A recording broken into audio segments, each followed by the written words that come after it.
Hey you guys, welcome back to my channel. If you're new here, hi, I'm Kate. I'm gonna read a couple of chapters from a book called The Subtle Art of Not Giving a Fuck, a counterintuitive approach to living the good life by Mark Manson. I'm hoping I could find a little bit in this book to help me along my journey of life. Some days I struggle and I need a little help once in a while, like all of us do. The back says, this is the international edition. In this generation-defying self-help guide, a superstar blogger shows us that the key to being stronger, happier people is to handle adversity better and stop trying to be positive all the time. For the past few years, Mark Manson, via his wildly popular blog, has been working on correcting our delusional expectations for ourselves and for the world. He now brings his hard-fought wisdom to this groundbreaking book. Manson makes the argument that human beings are flawed and limited. As he writes, not everybody can be extraordinary. There are winners and losers in society, and some of it is not fair or your fault. Manson advises us to get to know our limitations and accept them. This, he says, is the real source of our empowerment. Once we embrace our fears, faults, and uncertainties, once we stop running from and avoiding and start confronting painful truths, we can begin to find the courage and confidence we desperately seek. In life, we have limited amounts of fucks to give, so you must choose your fucks wisely. Manson brings a much-needed grab you by the shoulders and look you in the eyes moment of real talk, filled with entertaining stories and profane, ruthless humor. The manifesto is a refreshing slap in the face for all of us, so that we can start to lend more of contented, grounded lives. Yeah, so let's get into this book. Oh. The Subtle Art of Not Giving a Fuck. Chapter 1, Don't Try. Charles Bukowski, my favorite author, was an alcoholic, a womanizer, and chronic gambler, a lout, a cheapskate, a deadbeat, and on his worst days, a poet. Aren't we all? He's probably the last person on earth you would ever look to in life for advice or expect to see any sort of self-help book, which is why he is the perfect place to start. Bukowski wanted to be a writer, but for decades his work was rejected by almost every magazine, newspaper, journal, agent, and publisher he submitted to. His work was horrible, they said. Crude, disgusting, deprived. And the stacks of rejection slips piled up. The weight of his failures pushed him deep into an alcoholic-fueled depression that would follow him for most of his life. Bukowski had a day job as a letter filer at a post office. He got paid shit money and spent most of it on booze. Gambled away the rest of the racetrack. At night, he would drink alone and sometimes hammer out poetry on his beat-up old typewriter. Often, he'd wake up on the floor, having passed out the night before. 30 years went by like this, most of it a meaningless blur of alcohol, drugs, gambling, and prostitutes. Then, when Bukowski was 50, after a lifetime of failure and self-loathing, an editor of a small independent publishing house took a strange interest in him. The editor couldn't offer Bukowski much money or much promise of sales, but he had a weird affection for the drunk loser, so he decided to take a chance on him. It was the first real shot Bukowski had ever gotten, and he realized probably the only one he would ever get. Bukowski wrote back to the editor, "I've one or two choices. Stay in the post office and go crazy, or stay out here and play at writer and starve. I have decided to starve." Upon signing the contract, Bukowski wrote his first novel in 3 weeks. It was simply called Post Office. In the dedication he wrote, dedicated to nobody. Upon signing the contract, Bukowski would make it as a novelist and a poet. He would go on and publish 6 novels and hundreds of poems, selling over 2 million copies of his books. His popularity defied anyone's expectations, particularly his own. Stories like Bukowski's are the bread and butter of our cultural narrative. Bukowski's life embodies the American dream. A man fights for what he wants, never gives up, and eventually achieves his wildest dreams. It's practically a movie waiting to happen. We all look at stories like Bukowski's and say, see? He never gave up. He never stopped trying. He always believed in himself.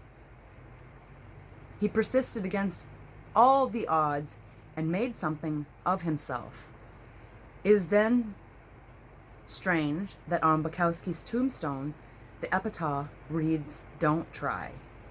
See, despite the book sales and the fame, Bukowski was a loser.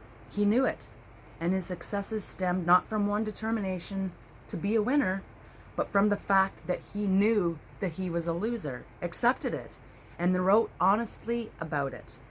He never tried to be anything other than what he was.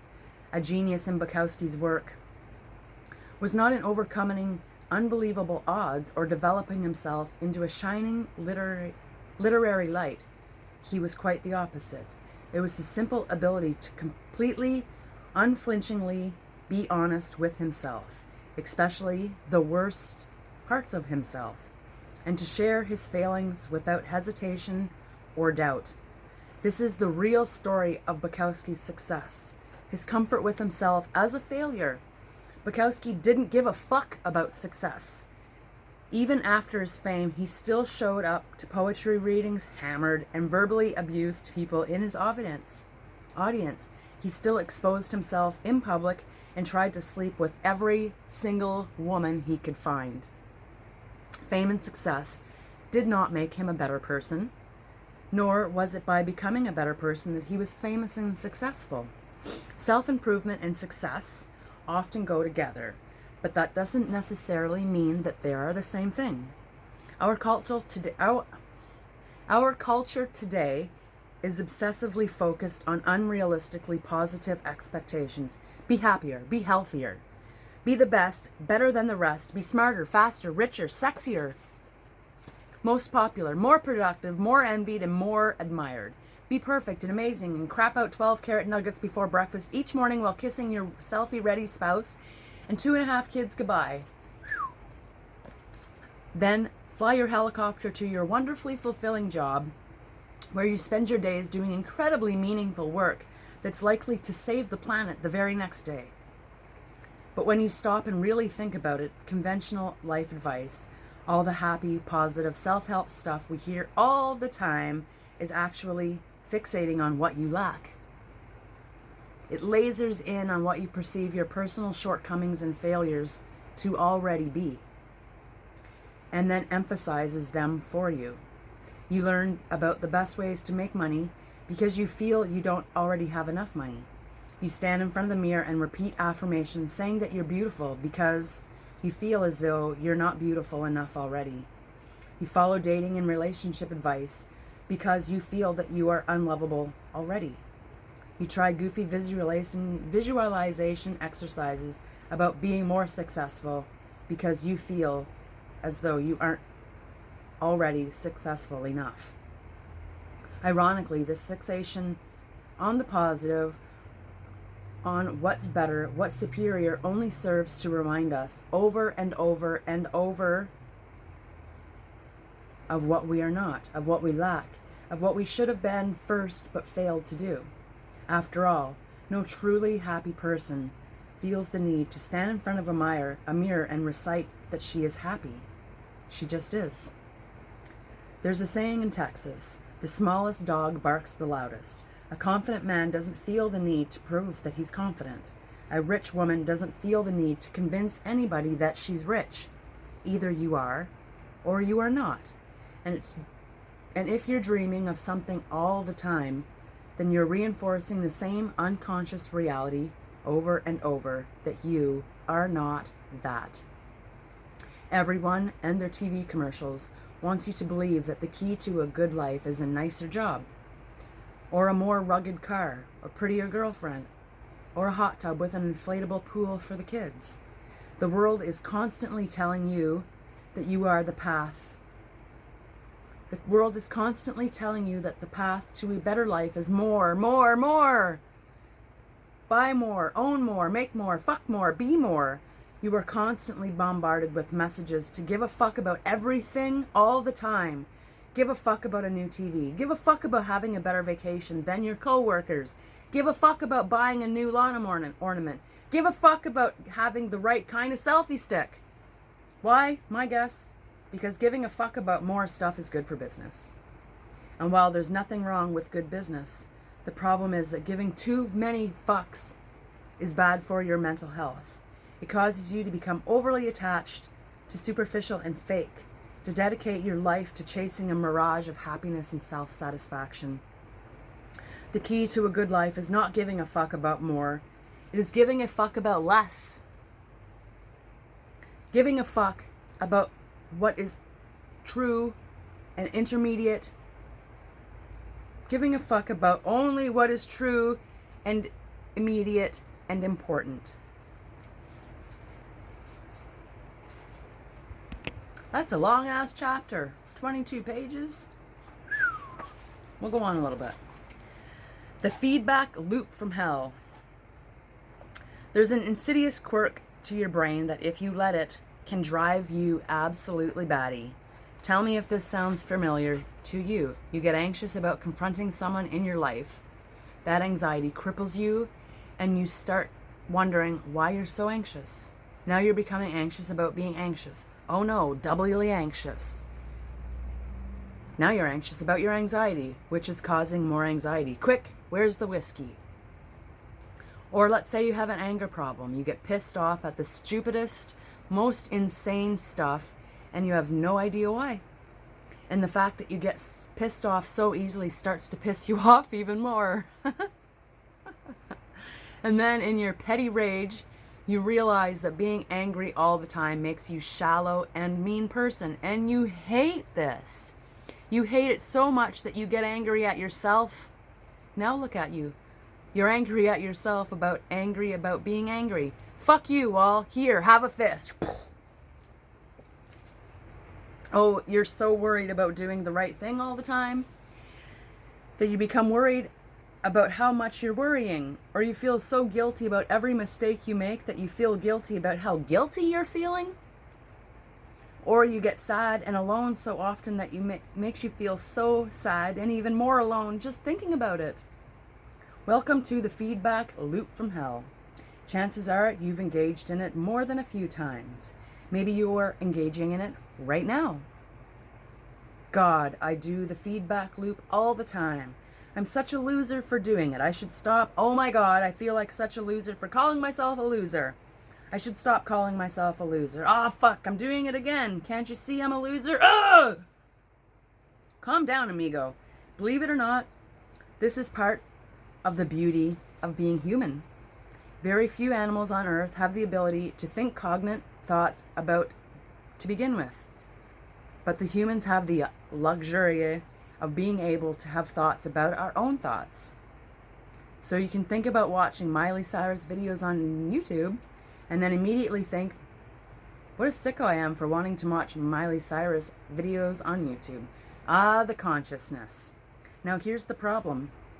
Our society today, through the wonders of consumer culture, and hey, look, my life is cooler than your social media, has bred a whole generation of people who believe that having these negative experiences, anxiety, fear, guilt, excess, etc., is totally not okay. I mean, if you look at your Facebook feed, everybody there is having a fucking grand old time. Look, 8 people got married this week. and some 16-year-old on TV got a fucking Ferrari for her birthday. And another kid just made $2 billion inventing an app that automatically delivers you toilet paper whenever you run out. Meanwhile, you're stuck at home, flossing your cat, and you can't help to think, but your life sucks even more than you thought. The feedback loop from hell has become a borderline epidemic. Many of us overly stressed, overly neurotic, and overly self-loathing. Back in Grandpa's day, he would feel like shit and think to himself, gee whiz, I sure do feel like a cow turd today. But hey, I guess that's just life. Back to shoveling hay. But now, if you feel like shit for even 5 minutes, you're bombarded with the 350 images of people totally fucking happy and having amazing fucking lives, and it's impossible to not feel like there's something wrong with you. In this last part that gets us into trouble, we feel bad about feeling bad. We feel guilty about feeling guilty.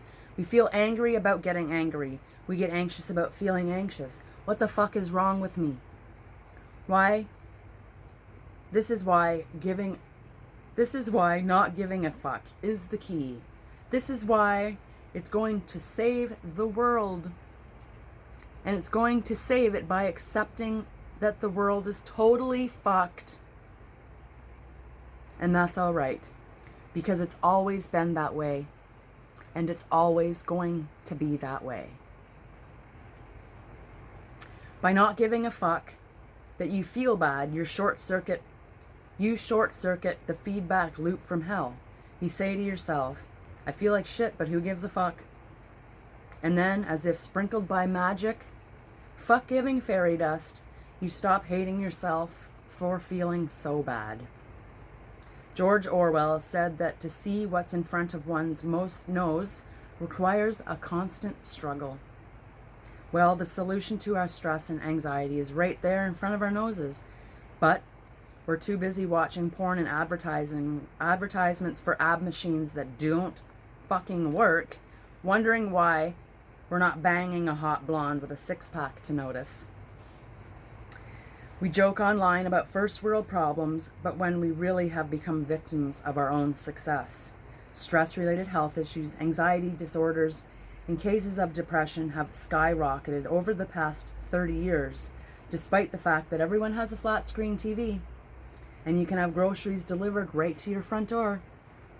Our crisis is no longer material, it's existential, it's spiritual. We have so fucking much stuff and so many opportunities that we don't know what to even give a fuck about anymore. Because that's the infinite amount of things we can now see or know. There's also an infinite number of ways we can discover that we don't measure up, that we're not good enough, that things aren't as great as they could be. And this rips us apart inside. Because here's the thing with what's wrong with all the how to be happy shit that has been shared 8 trillion times on Facebook in the past few years. Here's what nobody realizes about all that crap. The desire for more positive experiences is itself a negative experience. And paradoxically, the acceptance of one's negative experiences is itself a positive experience. This is a total mind fuck, so I'll give you a minute to unpretzel your brain and maybe read that again. The desire for more positive experience is itself a negative experience, and paradoxically, the acceptance of one's negative experiences is itself a positive experience. Wanting positive experience is a negative experience. Accepting negative experience is a positive experience. This is what the philosopher Alan Watts used to refer to as the backwards law. The idea that the more you pursue feeling better all the time, the less satisfied you become. As pursuing something only reinforces the fact that you lack it in the first place. The more you desperately want to be rich, the more poor and unworthy you feel.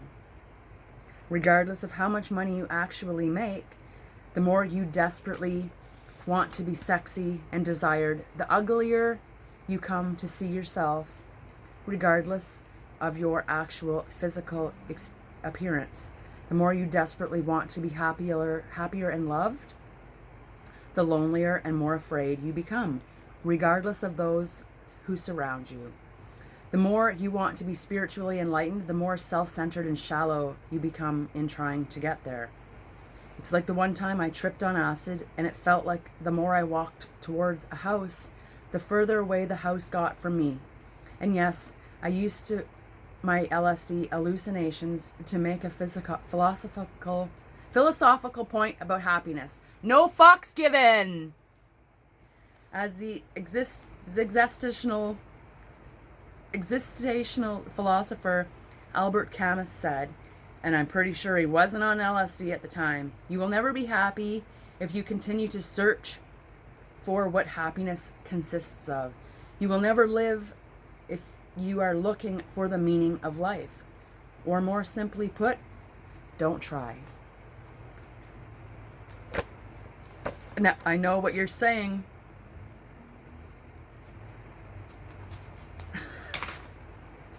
Now I know what you're saying, Mark.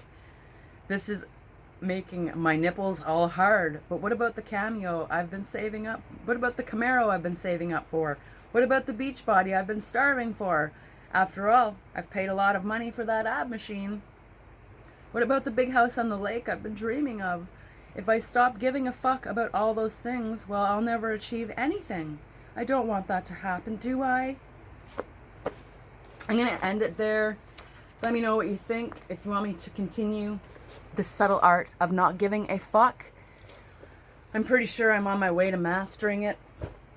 I threw all my fucks out the window a long time ago.